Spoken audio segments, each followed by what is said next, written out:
बिस्मिल्लाहिर्रहमानिर्रहीम। मैं हूं डॉक्टर अरहम शबीर और मैं Lahore college for women university में एसोसिएट प्रोफेसर की हैसियत से खिदमत सर अंजाम दे रहा हूं। और आज का हमारा टॉपिक इंसुलिन के बारे में है। बहुत सारे लोग ये शिकायत करते हैं कि उनको इंसुलिन प्रिस्क्राइब की गई और जो फिजिशियन ने उनको यूनिट्स लिख के दिए वो उतने ही यूनिट्स लगा भी रहे हैं, लेकिन इसके बावजूद या उनका शुगर लेवल डाउन हो जाता है या शुगर लेवल जो है वो प्रॉपरली जितना डाउन होना चाहिए था उतना डाउन नहीं होता। यानी या वो हाइपोग्लाइसीमिया का शिकार रहते हैं या हाइपरग्लाइसीमिया का शिकार हो जाते हैं। तो सोचा कि इस सिलसिले में एक काउंसलिंग की जाए और ये वीडियो बनाने का एक मकसद ये भी है ताकि आम आदमी तक सादे और आसान अल्फाज में इस बात को पहुँचाया जा सके जितना मुमकिन हो। तो ये याद रखें कि इंसुलिन कई तरह की होती है। सबसे पहले इंसुलिन आर है, इंसुलिन एन है और इंसुलिन 70-30 भी है, जो ये आर और एन का कम्बिनेशन होती है। इसके अलावा और बहुत सारी टाइप्स होती हैं। तो अगर तो डॉक्टर ने आपको इंसुलिन आर प्रिस्क्राइब की है तो याद रखें कि आपको इंसुलिन सहरी से या नाश्ता ब्रेकफास्ट से आधा घंटा पहले लेनी है ताकि इसकी अफादियत सही तौर पर सामने आ सके। इसी तरह अगर आपको 70-30 वाली इंसुलिन अगर प्रिस्क्राइब की गई है तो इसको भी बेहतर यही है, कोशिश यही की जाए कि 15 मिनट से लेकर आधा घंटा सहरी से या नाश्ते से पहले इसको जो है वो इस्तेमाल किया जाए, इसको यूज़ किया जाए। अच्छा, अब डॉक्टर ने आपको इंसुलिन प्रिस्क्राइब कर दी तो अब बात यह है कि इस पर आपकी जिम्मेदारी ख़त्म नहीं हो जाती कि आपने बस इंसुलिन लगा ली और ख़ुद ब खुद जो है वो इफेक्टिव कंट्रोल जो है वो अचीव हो जाएगा। इफेक्टिव कंट्रोल अचीव करने के लिए 2 हफ्ते या कम से कम 1 हफ्ते की मेहनत है जो आपने खुद करनी है और आपने अपना डाटा खुद बनाना है, खुद इकट्ठा करना है और 1 हफ्ते 2 हफ्ते बाद अपने फिजिशियन के पास लेकर जाना है, उसको वो डाटा दिखाना है ताकि वो आपके यूनिट्स को एडजस्ट कर सके। अब वो डाटा कैसे बनाना है, उसमें क्या क्या चीज़ें शामिल हैं जिसको मॉनिटर करना है। अच्छा, इसमें खुराक का यानी मील का और एक्सरसाइज का बड़ा अमल दखल है, ये याद रखें। अगर फिजिशियन ने आपको मिसाल के तौर पर यूनिट्स बिल्कुल सही भी प्रेस्क्राइब किए हुए हैं, लेकिन इसके बावजूद अगर आप खाना इस तरह का खाते हैं कि उसमें कार्बोहाइड्रेट्स बहुत ज़्यादा मिकदार में है तो ख़ुद ब खुद वो यूनिट्स अपनी अफादियत कम कर देंगे। यानी जितना इफेक्टिवली कंट्रोल अचीव होना था उतना इफेक्टिवली अचीव नहीं होगा। या अगर ऐसा हो जाए कि खानों के दरमियान में वक्फा बढ़ जाए, जैसे आजकल रमज़ान है, अल्हम्दुलिल्लाह अल्लाह ने बाबरकत महीना अता किया है, अब सहरी और अफ्तारी में बहुत लंबा गैप है। तो अब चूँकि गैप बहुत ज़्यादा है इसलिए हो सकता है कि जो यूनिट्स डॉक्टर ने प्रिस्क्राइब किए हैं इस लंबे गैप की वजह से हाइपोग्लाइसीमिया हो सकता है, होने के चांसेस हैं। तो करना ये होता है कि जब फिजिशियन आपको इंसुलिन प्रिस्क्राइब करे तो 2-3 चीज़ों का ख्याल रखना है। वो 3 चीज़ें क्या हैं? नंबर एक तो आप खुराक में क्या ले रहे हैं इसको आपने खुद इसका ख्याल करना है। अच्छा, और ज़रूरी ये है कि आपने किसी डाइटिशियन से मिलना है या फिजिशियन ने जो आपको बताया है आपने उस पर सही अमल दरामद करना है और अपना हफ्ते का जो चार्ट है कि आपने किस दिन किस वक्त में क्या खुराक लेनी है आपने वो बनाना है और उसको अपनी रूटीन, अपनी हैबिट में शामिल करना है। इसी तरह अगर आप शाम को इजाफी तौर पर कोई वॉक करते हैं या कोई हल्का फुल्का सा कोई जिम करने की आपकी हॉबी है, हैबिट है, या आप कोई छोटी मोटी गेम करते हैं तो याद रखें कि ये भी आपके ब्लड ग्लूकोज लेवल पर असरअंदाज होती है, यानी ये भी उसको कम करती है।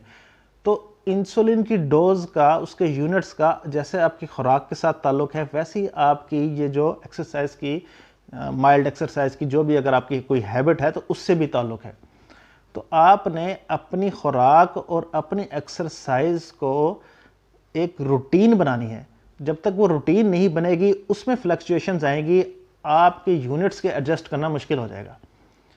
तो जब आपकी मील और आपकी जो एक्सरसाइज है ये एडजस्ट हो गई, इसमें एक रूटीन आ गई, इसमें आपको एक इस्तकामत आ गई, तो अब आपने करना ये है कि जब डॉक्टर ने आपको प्रिस्क्राइब किया है तो आपने पहले हफ्ते का और पॉसिबल हो तो दूसरे हफ्ते का भी एक ब्लड ग्लूकोज मॉनिटरिंग का एक डाटा बनाना है।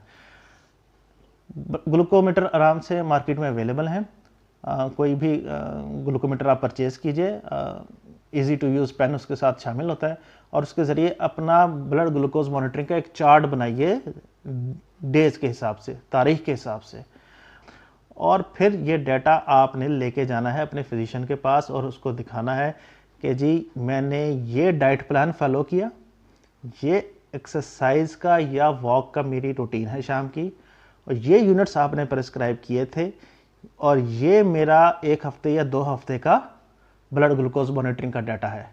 अब इस मील प्लान के साथ और इस एक्सरसाइज प्लान के साथ मेरे यूनिट्स को एडजस्ट कीजिए। इसी तरह आजकल रमज़ान है, रमज़ान में सहरी और अफ्तारी के दरमियान लंबा वक्फा है। अब इस लंबे वक्फे में जब 2 खानों के दरमियान लंबा वक्फा हो तो इस बात के चांसेस होते हैं कि ब्लड ग्लूकोज लेवल ज़रा कम रहता है। तो इस बारे में भी अपने फिजिशियन के पास जाने की और उससे मशवरा करने की ज़रूरत होती है कि चूँकि सहरी अफ्तारी के दौरान लंबा वक्फा है और इसमें यह चांस है कि ब्लड ग्लूकोज लेवल कम हो जाए, तो यूनिट्स को थोड़ा सा कम कर लिया जाए ताकि ब्लड ग्लूकोज जो लेवल है वो ऑप्टिमम रहे। तो इस पर थोड़ी सी मेहनत और मुशक्क़त पेशेंट पे खुद आती है, थोड़ी अपनी जिम्मेदारी थोड़ी सी शुरुआत के दिनों में खुद भी लेनी होती है ताकि अपने यूनिट्स जो है वो प्रॉपरली एडजस्ट किए जा सके और मैनेज किए जा सके। अच्छा, ये तो हो गई यूनिट्स की बात। अब याद रखें कि बाज़ औक़ात होता ये है कि डायबिटिक पेशेंट जो होते हैं वो हाइपरटेंसिव भी होते हैं या बाद में हो जाते हैं, यानी उनको ब्लड प्रेशर का अर्जा, बुलंद फिशार खून का अर्जा भी है वो लाहक हो जाता है। तो डॉक्टर जो है उन्हें कुछ ब्लड प्रेशर की अद्वियात भी प्रिस्क्राइब करते हैं। अब ये याद रखें कि बहुत सारी ब्लड प्रेशर की अद्वियात ऐसी हैं जो या तो आपके ब्लड ग्लूकोज लेवल को कम कर देती हैं या बढ़ा देती हैं। अब एक शख्स जो डायबिटिक है वो पहले से इंसुलिन के यूनिट्स ले रहा है और उसने अपने यूनिट्स अगरचे एडजस्ट किए हुए हैं और उसका ब्लड ग्लूकोज लेवल बड़ा ऑप्टिमम है, लेकिन उसको अगर हाइपरटेंशन डायग्नोज हो गया है और डॉक्टर ने उसको मिसाल के तौर पर एस इनहिबिटर्स, प्रिंडोप्रिल जिसकी दवाई है, कैप्टोप्रिल, लिसिनोप्रिल, या एंजियोटेंसिन रिसेप्टर ब्लॉकर्स जिसमें वल्सर्टन, टेलमिसर्टन, लोसार्टन वगैरह शामिल हैं, ये प्रिस्क्राइब कर दी हैं, तो ये ड्रग्स भी हाइपोग्लाइसीमिया काज करती हैं, यानी ब्लड ग्लूकोज लेवल को कम करती हैं। तो हो सकता है, इस बात के चांसेस हैं कि इंसुलिन के साथ अगर ये ड्रग्स ली जाएं तो ब्लड ग्लूकोज लेवल डाउन हो जाए, ज़्यादा ज़रूरत से ज़्यादा डाउन हो जाए, जिसकी कुछ अलामात होती हैं जिसमें ख़ास तौर पर जो है वो ब्लड विजन हो जाती है, यानी धुंधला नजर आना शुरू हो जाता है, लाइट हेडेडनेस यानी सर हल्का हल्का फील होता है, हल्के हल्के चक्कर आते हैं, और ज़ुबान में लड़खड़ाहट और गुफ्तगू, स्लर्ड स्पीच जिसे कहते हैं, यानी बेरब्त गुफ्तगू हो सकती है। इसके अलावा कन्फ्यूजन, इरिटेशन, ये सारे, स्वेटिंग, एंग्जाइटी, ये सारे अगर आपको ऐसा कुछ सिम्टम्स फील हो रहे हों तो हो सकता है कि ये हाइपोग्लाइसीमिया की निशानी है। तो अगर डॉक्टर ने आपको प्रिस्क्राइब की हैं ब्लड प्रेशर की अद्वियात, तो अपने डॉक्टर को बताइए कि मैं इंसुलिन भी यूज़ कर रहा हूँ, और उसको कही अपना फिर से आपको दोबारा 1 हफ्ते के लिए अपना ब्लड ग्लूकोज लेवल मॉनिटर करना है और अपने इंसुलिन के जो यूनिट्स हैं उसको दोबारा से एडजस्ट करवाना है।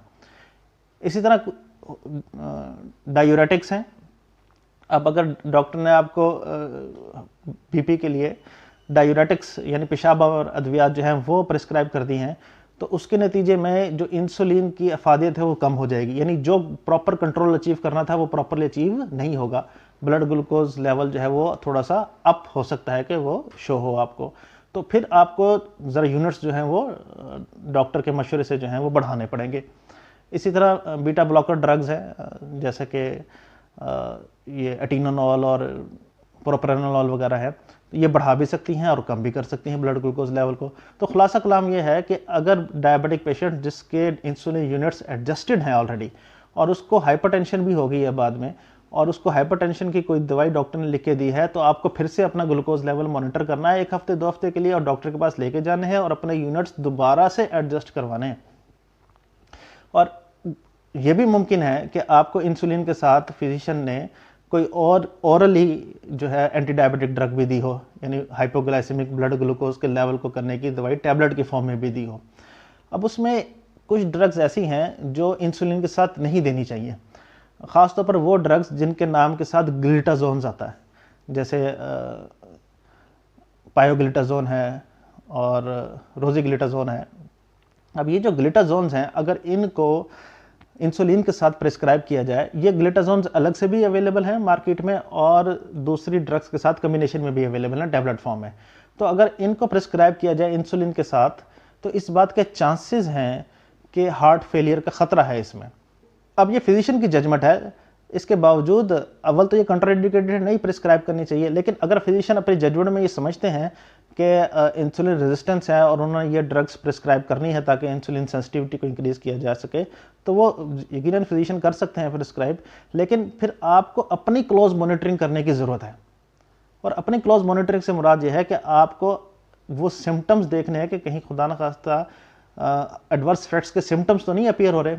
मिसाल के तौर पर चेहरे पे सोजिश का आना, पाँव पे सोजिश का आना, स्वेलिंग जिसको बोलते हैं, और इसके अलावा दिल की धड़कन का तेज़ हो जाना, और सांस का ट्रबलिंग इन द ब्रीदिंग, यानी सांस सही तरीके से ना ले पाना, और एंग्जाइटी और चक्कर का आना, घबराहट का फील होना। तो अगर आपको इस तरह के एकदम से वज़न का बढ़ जाना, इस तरह के सिम्टम्स हैं, तो आपको फ़ौरन से ये अद्वियात को स्टॉप करने की ज़रूरत है और एमरजेंसी केयर की ज़रूरत है।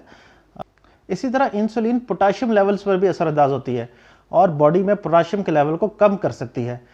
तो इंसुलिन पेशेंट्स को चाहिए कि अपने फिजिशियन की या फार्मासिस्ट की एडवाइस के साथ अपने पोटाशियम लेवल को भी मॉनिटर करते रहें और उसका टेस्ट भी करवाते रहें।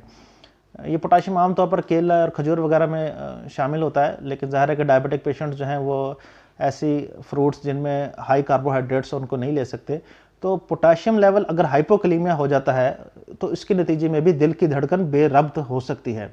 तो अगर आप इन सिफारिशात पर अमल करेंगे तो इंशाल्लाह अल्लाह की ज़ात से उम्मीद है कि आपका ब्लड ग्लूकोज लेवल चाहे रमज़ान है या रमज़ान के बाद में इंशाल्लाह प्रॉपर कंट्रोल में रहेगा।